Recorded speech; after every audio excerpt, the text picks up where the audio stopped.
Saudi Arabia.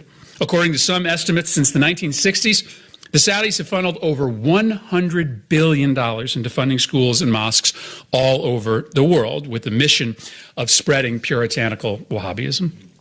As a point of comparison, researchers estimate that the Soviet Union spent only about $7 billion exporting its communist ideology from the entire period running from 1920 to 1991.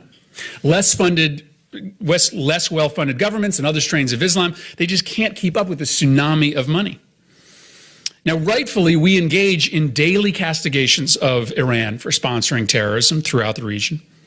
But why has Saudi Arabia been largely immune from direct public criticism from political leaders simply because they are a few degrees separated from the terrorists who are often inspired by the ideology their money helps to spread? And why do we say virtually nothing about the human rights abuses inside Saudi Arabia, fueled by this conservative religious movement, when we so easily call out other countries for similar outrageous behavior?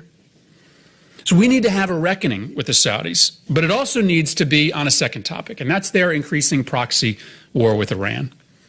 There is more than enough blame to go around in assessing the damage done by the widening Saudi-Iranian fault lines in the Middle East. And I'd argue that the lion's share of fault lies with the Iranians. It's been the Iranians who have destabilized places like Lebanon and Iraq. It's the Iranians that are propping up a murderous regime in Damascus. But in the wake of the Iran nuclear agreement, there are many in Congress who would have the United States double down in our support for the Saudi side of this fight in places like Yemen and Syria, simply because Saudi Arabia is our named friend and Iran is our named enemy. But the Middle East doesn't work like that anymore.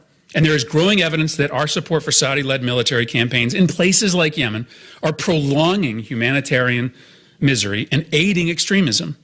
$90 billion in U.S. arms sales to the Saudis have helped Saudi Arabia carry out a campaign in Yemen against the Iranian-backed Houthis. Our government says that its top priority in Yemen is defeating AQAP, which is arguably al-Qaeda's deadliest franchise. But this ongoing chaos, it's created a security vacuum in which AQAP